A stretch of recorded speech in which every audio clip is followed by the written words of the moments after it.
Hey, my fellow listeners. We know you guys love these creepy stories, yet most of you aren't subscribing. Please hit that sub button and join the family. Hit the bell icon so you never miss another video. You'll also be supporting me. Thank you.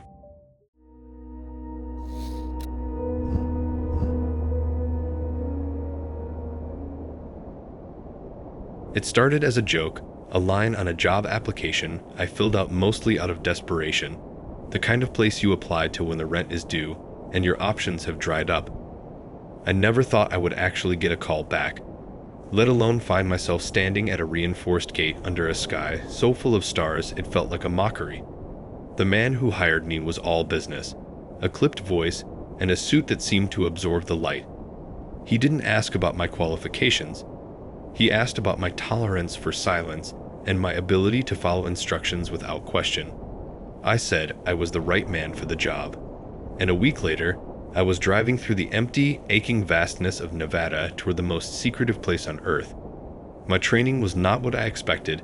It was less about combat drills or surveillance tech, and more about a single, thick binder. The cover was a plain, dull gray, and inside were the rules. My instructor, a woman with tired eyes and a permanent frown, told me that my primary duty, my only real duty, was to adhere to these rules exactly as written. She said everything else, the cameras, the motion sensors, the fences, were all secondary. She said the rules were what kept us safe. She never elaborated on what us or safe meant, and I was too intimidated to ask. The rules were strange. There was no other word for it. Rule 1. Your shift begins at exactly 11:47 p.m. and ends at exactly 6:13 a.m. Not a minute before, not a minute after. Rule 2. You are assigned to Sector 7. You will not leave Sector 7 for any reason. You will not acknowledge any communication from any other sector. If you see a light in Sector 5 or hear a sound in Sector 8, you will note it in your log and forget it. Rule 3. You will make your rounds on the designated path. You will not deviate from the path. If you drop something, you leave it, it is no longer yours. Rule 4. You will carry the provided black flashlight at all times. You will never use the red setting unless you see something that is both moving and not casting a shadow. If you use the red light, you are to keep it trained on the thing until it is no longer visible. Then you will immediately return to the guard post and not look back. Rule 5. The silence is your friend if the silence breaks, meaning if you hear a distinct, clear sound that cannot be explained by wind or wildlife, you are to stand perfectly still and hold your breath for as long as you can. You only move again when you hear the second sound, a soft chime that will come from the direction of the guard post. Rule 6. Under no circumstances are you to look at the moon through any optical lens, binoculars, cameras, or even your own glasses if you can avoid it. The naked eye is acceptable, but not advised for prolonged periods. Rule 7. If you encounter another guard during your rounds, you are to give a standard greeting. If the guard does not respond or responds with anything other than the standard greeting, you are to ignore them completely and continue your rounds. Do not make eye contact. Rule 8, the most important rule. You do not, under any circumstances, go anywhere near the big silver hanger at the edge of Sector 7. You do not look at it for more than a few seconds. You pretend it is not there. The first few nights were a nerve-wracking exercise in paranoia, every creak of the building settling, every scuttle of a desert critter, sent my heart into my throat. I clung to the binder's rules like a life raft, my knuckles white around the black flashlight. The silence was the worst part. It was a heavy, living thing that pressed in on my eardrums. I found myself listening to the sound of my own breathing, the rustle of my uniform, anything to prove I hadn't gone deaf. I made my rounds on the strict path, a concrete sidewalk that wound between nondescript, low-slung buildings. I never saw another soul. The place was a ghost town, and I was its only lonely specter. I dutifully logged nothing, night after night.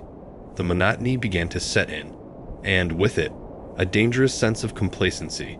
The rules started to feel silly, like a hazing ritual for the new guy. I began to wonder if the tired-eyed woman had been messing with me. The paycheck was good, too good, and that alone kept me in line. That changed on a night about a month in. I was on my third round. The air was cold and still. I was passing by a long, dark storage shed when I heard it. A sound that was neither wind nor wildlife. It was a low, wet, clicking noise, like two pieces of raw meat being slapped together rhythmically. My blood went cold. Rule 5 screamed in my head. The silence has broken. I froze mid-step, my body locking up as if someone had flipped a switch. I held my breath. The clicking sound continued. It seemed to be coming from the other side of the shed. And it was getting closer. My lungs began to burn. Spots danced in front of my eyes. I could hear my own heartbeat thudding in my ears, a frantic, terrified drum. Just when I thought I would pass out, I heard it. A soft, clear chime from the direction of my guard post. The sound was impossibly gentle. A tiny silver bell. In all that oppressive quiet, I gasped, sucking in air. And without looking toward the shed, I forced my legs to move. I completed my round, my body trembling. And when I got back to the post, my log entry was just 3 words: heard a sound. I didn't sleep well that day, or the next. The job had suddenly become very, very real. A few weeks later, I had my second incident. I was using my flashlight on the white setting, sweeping the path ahead, when I saw something move near a pile of discarded construction materials. It was a quick, darting motion. My beam snapped toward it, and my training took over before my brain could catch up. The thing, whatever it was man-shaped but wrong. Its limbs were too long, and it seemed to jerk rather than walk, and it cast no shadow. The white light illuminated the ground around it, but beneath its feet was nothing. Just more lit concrete. Rule 4, I fumbled with the flashlight, my fingers slick with sweat, and clicked it to the red setting. The world instantly washed in a bloody, hellish glow. I pointed the beam at the thing. It stopped its jerky movement and turned its head toward me. I couldn't see any features, just a smooth, dark oval where a face should be. I stood my ground, keeping the red light centered on its chest. We stayed like that for what felt like an hour. It didn't approach. It didn't make a sound. It just stood there, and I could feel a pressure building in my head. A low hum that made my teeth ache. Then, it simply wasn't there anymore. It didn't walk away or vanish in a puff of smoke. 1 second it was there, the next it was gone. The pressure in my head vanished. Remembering the rule, I turned and walked briskly back to the guard post. The urge to look back was a physical force, a magnetic pull on the back of my skull. Every instinct I ever possessed, every primal nerve ending, was shrieking at me to turn around, to confirm that the thing I had pinned in the red light was gone, that it wasn't now following me with its silent, shadowless gait. My neck muscles were so tight they felt like stone. I could feel a phantom pressure between my shoulder blades, the certain expectation of a cold, long-fingered touch. But I held firm. I kept my eyes locked on the path ahead, on the dim, safe glow of the guard post in the distance. I walked. I didn't run, because running felt like an admission of prey. It felt like it would invite the chase. Each step was a monumental effort of will, the crunch of my boots on the gravel sounding obscenely loud in the returning silence. A silence that now felt different, violated, and watchful. I made it to the post, the door hissing shut behind me, and I collapsed into the chair, my legs simply giving out. The black flashlight was still in my hand, my grip so tight my knuckles were white, and my fingers had cramped into a permanent curve around its cold, metal barrel. I tried to put it down on the desk, but my hand wouldn't unclench. It was as if the flashlight had become a part of me, my only weapon, my only shield in a world that had just revealed a crack into something unthinkable. I sat there for the remaining 2 hours of my shift, just staring at the bank of monitors, not really seeing the empty corridors and silent yards they displayed. I was replaying the event on a loop in my head. The way it moved, the smooth, featureless face, the profound wrongness of its shadowless form. When the clock finally ticked over to 6:13 a.m., the release was so visceral I almost vomited. I had to pry my fingers off the flashlight one by one, leaving deep impressions in my palm. I looked at the logbook, the pen sitting next to it. My training said I should write something, a vague note about a visual anomaly, but the thought of putting any of what happened into words, of making it concrete and permanent on paper, felt like a terrible mistake.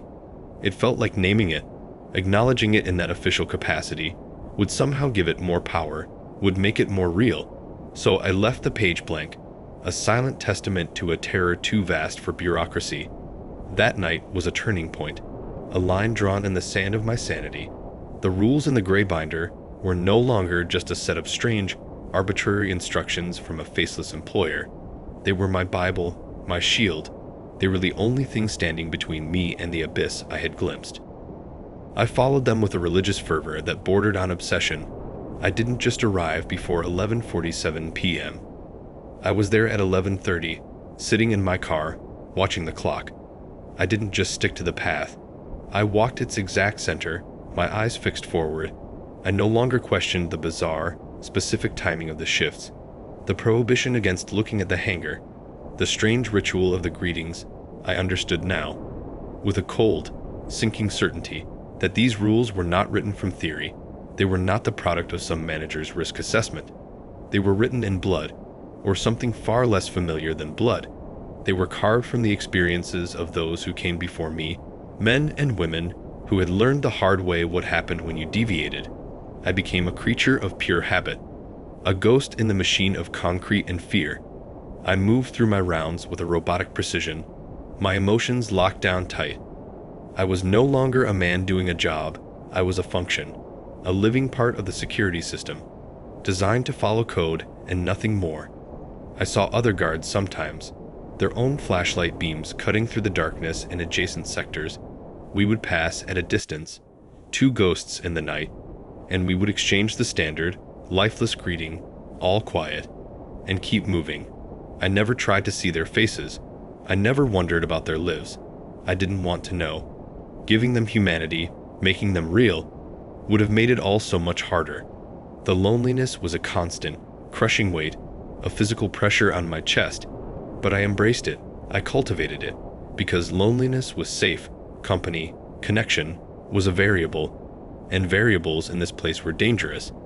The silence became my only companion, a treacherous friend I neither trusted nor could live without. This self-imposed isolation, this rigid adherence to the ritual, became my entire world, until last Tuesday, the night it all fell apart. It had been a perfectly normal night, or what passed for normal in that place. The rounds were uneventful. The silence was its usual heavy, waiting self. I was on my final circuit.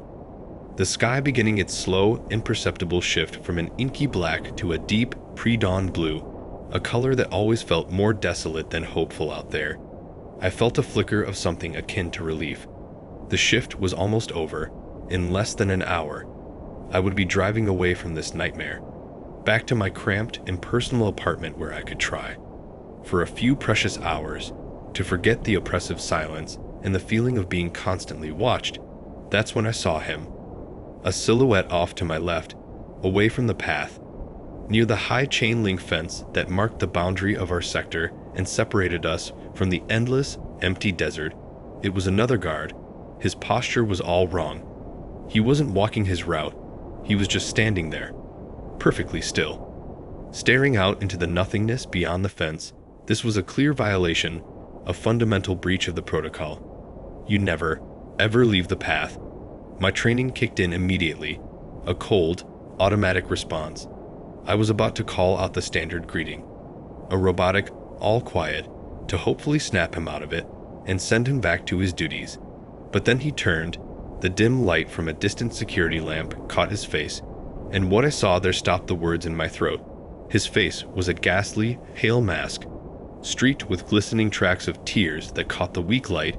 His eyes were wide, so wide I could see a ring of white all around the irises, and in them was a raw, animal terror I recognized all too well. It was the same look I had seen in my own reflection after the incident with the red light. He opened his mouth, his lips trembling, and instead of the mandated phrase, he whispered, his voice a dry, broken thing. "It's in the walls," he hissed, his gaze darting around wildly as if he could see something I couldn't. "It's singing to me." Then, before I could process this, before I could even form a thought, he turned and ran, but not back to the safety of the path, not toward the guard post. He ran in the one direction we were all conditioned to avoid. He ran straight toward the big silver hanger, its massive, non-reflective surface a dark blot against the slightly lighter sky. My training screamed at me to stop, to let him go, to return to the path and log the incident as a personnel issue. The rules were clear. You do not engage, you do not deviate, but a different, older instinct, a shocking surge of human empathy, broke through the programmed coldness. This wasn't a shadowless monster, this was a man. A man clearly breaking under the same pressure I felt every night. He was having a full breakdown, and he was running directly toward the one place we were explicitly told meant death or worse. Without even thinking, my own feet moving before my brain had given them permission.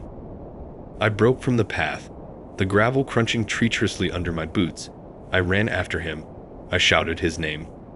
Jeff. The name just came to me, pulled from some subconscious memory of a roster or a passing introduction. He didn't look back. He didn't even seem to hear me. He just kept running, a desperate, lurching sprint, his body angled forward as if pulled by an invisible string tied to that monstrous structure. As I got closer to the hangar, the air itself changed. It grew thick, difficult to breathe, like wading through water, and the temperature dropped sharply, a cold that seeped through my uniform and bit into my skin. And then the smell hit me, a coppery, electric odor that stung my nostrils, the smell of ozone after a lightning strike, mixed with the unmistakable, cloying scent of old blood. That final image is burned onto the back of my eyelids, a high-definition nightmare I can't escape. The hangar didn't just sit there under the fading stars, it loomed, a monstrous, silent tombstone in the middle of the desert. Its silver surface was all wrong. It was a flat, non-reflective mat, like the skin of a dead fish, and instead of catching the first weak hints of dawn, it seemed to drink the light, pulling it in and offering nothing back, making the space around it feel darker, colder. The other guard, his name was Jeff, I think. We had exchanged maybe 2 words in 3 months. He was just a shape in a uniform before that night. But now he was a man falling apart in real time. He reached that small, incongruous door, a human-sized scar on the immense face of the hangar, and he yanked it open. The movement was frantic, desperate, and the moment the seal broke, a wave of air hit me. It was so cold it felt solid, like walking into a wall of ice water. And the smell, God, the smell. It was like the air after a lightning strike mixed with the metallic tang of old blood and something else. Something deeply organic and rotten. And from inside that vast darkness came the sound. It wasn't a song, not in any way a human voice could make. It was a vibration, a deep, resonant hum that bypassed my ears entirely and seemed to resonate directly in my teeth, in the marrow of my bones. It felt like my skeleton was being tuned to a different frequency, like a radio being dialed to a station from another galaxy. And in the absolute blackness beyond the door, I saw a flicker of movement. It was vast. I can't stress that enough. The sense of scale was incomprehensible. It was like seeing the shadow of a mountain range shift in its sleep. There were multiple limbs, or appendages, things that moved in ways that made my eyes hurt, a jerking, segmented motion that defied the simple mechanics of bone and muscle. Jeff took one step over the threshold, a man walking into the mouth of the beast, and then it happened. He was pulled off his feet with a violent, sudden force. He didn't have time to scream, just a short, choked-off gurgle that was cut in half, and he was yanked into that consuming blackness. The door slammed shut an instant later. The sound was final, like the sealing of a coffin lid. The deep hum stopped as if a switch had been thrown, and the silence that rushed back in was a physical weight, heavier and more malevolent than before, now filled with the ghost of that sound and the knowledge of what had just been taken. I stood there, completely frozen, not because a rule commanded it, but because my body, my mind, my very soul had short-circuited from pure, undiluted horror. I had broken the cardinal rule, the one they emphasized with the most gravity, and in doing so, I had been granted a glimpse behind the curtain. I understood now that the rules weren't there to keep us safe from spies or rival governments. They were there to keep us safe from the residents, from the things that called that hangar home. The terror unlocked my limbs. A primal survival instinct overriding the paralyzing fear. I turned and I ran. I didn't look back. I didn't think. I just pumped my legs, my boots pounding against the concrete, the cold air burning my lungs. I didn't stop until I stumbled back into the sterile, fluorescent brightness of the guard post. I collapsed into the hard plastic chair, my body shaking so uncontrollably I thought I was having a seizure. I sat there for what felt like an eternity, just trembling, until the clock finally, mercifully, clicked over to 6:13 a.m. The drive home was a blur, a hazy nightmare of asphalt and fading darkness. The sun began to rise over the desert, painting the sky in pretty pinks and oranges. It felt like a lie. A beautiful, tranquil mask painted over a world that was fundamentally monstrous and wrong. I called in sick the next day, my voice a ragged croak. I claimed a stomach bug. The day after that, I just didn't call. I couldn't. The thought of driving back out there, of passing that hangar, of being alone in that silence again, it was impossible. I became a prisoner in my own small drab apartment. I kept the curtains drawn tight, creating a perpetual twilight. I jumped at every sound, the creak of the building, the buzz of my refrigerator, the distant wail of a siren. Everything was a potential threat, a herald of that other world breaking into this one. The company called 2 days later. The voice on the other end was calm, polite, almost soothing. They asked if I was all right, if I needed to speak with their counselor, a service they offered for employees dealing with stress. The normalcy of the offer was chilling. I forced my voice to be even. I told them I was fine, just a nasty stomach bug, still recovering. I knew I could never go back, but a deep, instinctual part of me knew that quitting a place like that wasn't as simple as just not showing up. You don't just walk away from the kingdom of silence. They come to you. And they did, yesterday. A man in the same kind of dark, nondescript suit as the one who hired me was standing at my door when I opened it to get the mail. He was pleasant. His smile was professional. But it didn't reach his eyes. They were flat, like two pieces of polished stone. He invited himself in and asked me about my time at the facility. His questions were casual, but his gaze was intense. He asked me, point blank, if I had followed all the rules. My heart was hammering against my ribs, a frantic bird in a cage. I looked him right in his stone-like eyes, and I lied. I told him I had. I said I never left the path, not even once. I told him I never went near the big silver hangar. I said everything was. And I used their phrase, all quiet. He smiled then, a thin, bloodless smile that stretched his lips but did nothing to warm his face. He said he was glad to hear it. He said my service was no longer required, and that I would receive a very generous severance package, more money than I had ever seen in my life. But there was a condition. I had to sign a new stack of papers. These were thicker, the text denser, more comprehensive than the first set, and I had to agree to take a new set of rules with me, rules for living my life after Area 51. I didn't read a word. I just scrawled my name on the dotted lines. I would have signed my soul away in that moment if it meant he would leave. He handed me a single, crisp sheet of paper, and then he was gone. The rules are simpler now, only 6 of them, but in their own way, they are so much worse. They are a cage that followed me home. Rule 1, you will not discuss your employment with anyone, ever. Rule 2, you will avoid large, open spaces at night. Rule 3, if you hear a low, wet clicking sound, you are to stand perfectly still and hold your breath. Rule 4, if you see something that moves but casts no shadow, you are to look at it only through a red lens. A filter has been installed on your phone camera for this purpose. Rule 5, you will never, under any circumstances, look at the moon. And the final rule, Rule 6, if a man in a suit asks you how you are, and you are not perfectly fine, you are to run. So this is my life now. I live by these rules in my small, dark apartment. I got a day job stocking shelves at a grocery store. A mindless, blessedly normal job. And I come straight home before the sun even thinks about setting. I keep the black flashlight they gave me on my nightstand, a heavy, cold comfort. And I went to the hardware store and bought a dozen red light bulbs, screwing them into every lamp and fixture in my home. So my entire world is now bathed in a constant, hellish crimson glow. I don't look up at the night sky. I don't talk to strangers, and I flinch at every unexpected noise. The worst part, the part that truly breaks me, is the silence. It's different from the desert silence. It's not just an absence of sound, it's a presence. It's a patient, waiting thing. It has weight and intention, and sometimes in the dead of night, when the red light of my apartment seems to pulse with my own fear, I think I can hear it. A faint, impossibly soft chime coming from somewhere outside my window. A sound that doesn't belong in this world. And when I hear it, my training, my new life, takes over. I hold my breath, my chest aching, and I pray.